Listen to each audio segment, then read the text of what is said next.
Hello guys, मेरा नाम मिथुन। आपका हमारे यूट्यूब चैनल लर्निंग प्लेटफॉर्म में स्वागत है। आज हम आपको पढ़ाने वाले हैं क्लास 10वीं की चैप्टर नंबर 1, जिसका नाम है वास्तविक संख्या। ठीक ना? आप सही तरीके से पढ़िएगा और हम आपको बहुत अच्छे से पढ़ाने की कोशिश करेंगे। ठीक ना? तो चलिए हम अपने चैप्टर को स्टार्ट करते हैं। चैप्टर का नाम है वास्तविक संख्या। क्या नाम है? वास्तविक संख्या। ठीक ना? देखिए, वास्तविक संख्या है, इंग्लिश में इसको क्या बोलते हैं? Real number. रियल नंबर यानी कि जो संख्या जो है, रियल नंबर जो है, कितने तरह से एग्जिस्ट करता है? रियल नंबर कितने तरह से एग्जिस्ट करता है? 2 तरह से। कौन कौन? एक है मेरा परिमेय संख्या, एक है मेरा अपरिमेय संख्या। ठीक है, ये रहा आपका परिमेय संख्या, ये रहा आपका अपरिमेय संख्या। परिमेय संख्या को रेशनल नंबर कहते हैं और अपरिमेय संख्या को इर्रेशनल नंबर कहते हैं। ठीक ना? तो जानते हैं कि रेशनल नंबर क्या होता है। ठीक ना? जैसे पहले देखिए, इसका एग्जाम्पल से हम समझने का प्रयास करते हैं। ठीक ना? जैसे कि 1 2 3 4 ... यानी इन्फिनिटी तक जो है ये चलता रहेगा। ठीक है ना? और देखिए, और ये भी 4/5, 10/15, 10/15, ठीक ना, 3/7, तो ETC बहुत सारा इन्फिनिटी तक ये भी चलता रहेगा। ठीक ना? लेकिन आप बचपन में सिर्फ ये पढ़े थे जिसे हम P/Q के रूप में लिखा जा सके, P/Q के फॉर्म में। देखिए, ये तो है 4/5, ये तो P/Q के फॉर्म में है। बट लेकिन आपसे पूछा जाए कि रे भाई बताओ, तुम एक जो है परिमेय संख्या है, तुम इसको क्या बताएगा? हाँ भाई, ये 100% परिमेय संख्या, क्योंकि देखो हम एक को 1/1 लिख सकते हैं। देखो भाई, P और Q के फॉर्म में आ गया ना। उसके बाद फिर 2 को हम 2/1 लिख सकते हैं, आ गया ना। P और Q के फॉर्म में आ गया। 3 को हम 3/1 लिख सकते हैं। अब बताओ, 10 को हम 10/1 लिख सकते हैं, यानी कि P और Q के फॉर्म में आ गया ना, हो तो गया। ठीक ना? आप बचपन में परिभाषा ये पढ़े थे, परिमेय संख्या हम उसे कहते हैं जिसे हम P/Q के रूप में लिख सके। देखो, हम P और Q के फॉर्म में लिख लिए। ठीक ना? आप समझ गए होंगे परिमेय संख्या। अब आपको हम बताते हैं अपरिमेय संख्या। ठीक ना? अपरिमेय संख्या क्या होता है, पहले देखिए, हम पहले इसका एग्जाम्पल से समझने का प्रयास करेंगे। ठीक, जैसे कि √2, √3। अब बताइए, √4 होगा क्या? √4 नहीं होगा। ठीक ना? √5, √6, √7, √8, √9 होगा क्या? नहीं होगा, यानी कि ... चलता रहेगा। ठीक ना? √10, लेकिन आप बचपन में पढ़े होंगे जिसे हम P/Q के फॉर्म में नहीं लिख सकते हैं। ठीक ना?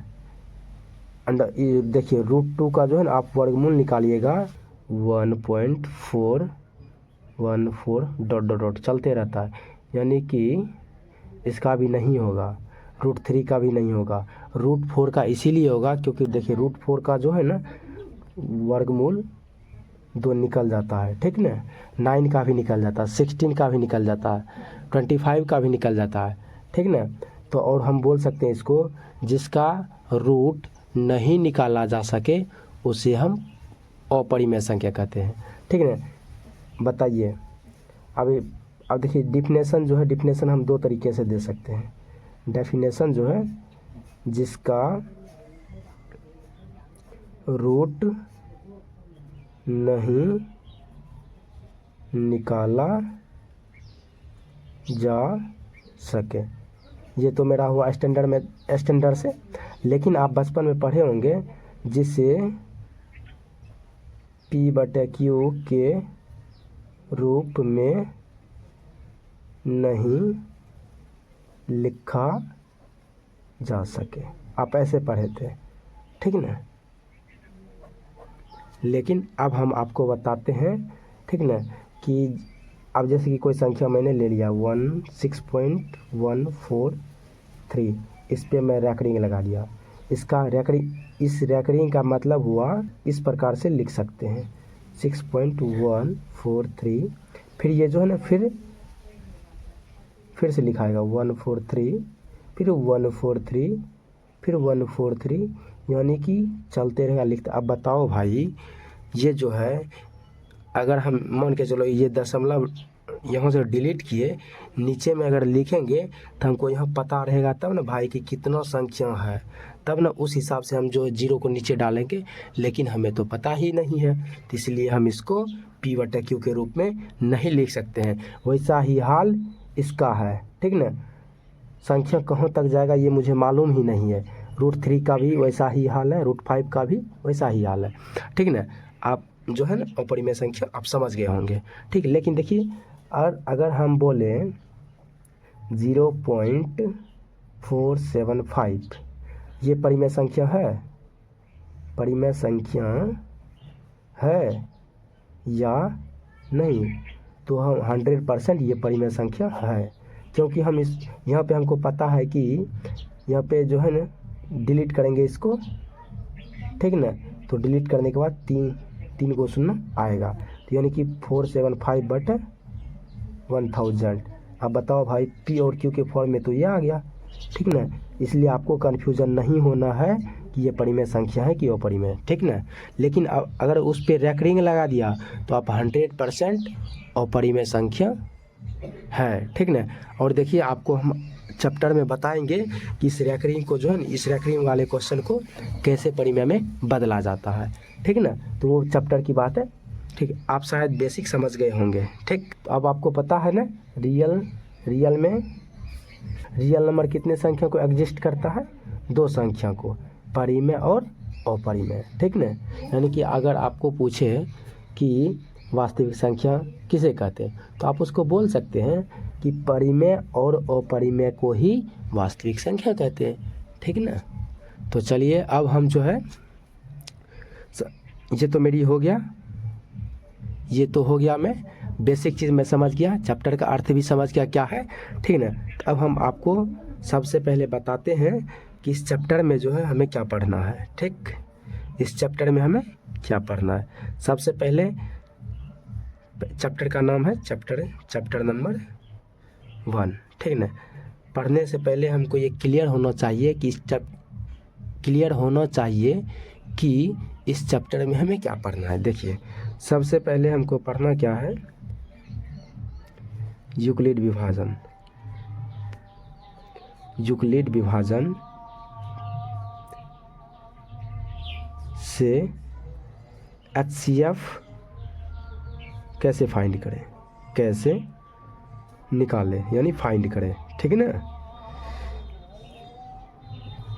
दूसरा, अभाज्य गुणनखंड विधि से HCF एंड LCM कैसे निकालें, यानी कैसे फाइंड करें, कैसे निकालें, ठीक ना। देखिए, इस टॉपिक में जो ना हम बहुत सारा टॉपिक पढ़ेंगे, ठीक ना। तीसरा मेरा है वही जो आप सिद्ध करने वाला, जैसे कि √2, √3, √3/4, ठीक ना, ये सब एक अपरिमेय संख्या है, यानी ये सब सिद्ध करने वाला जो है, ठीक ना।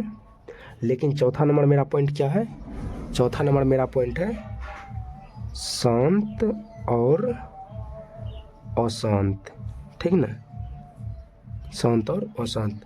आपको क्लियर हो गया है कि हम पहला चैप्टर में ये 4 टॉपिक पढ़ना है मेरे को, ठीक ना। 4 टॉपिक से ही मेरा चैप्टर होता है ख़त्म, ठीक ना।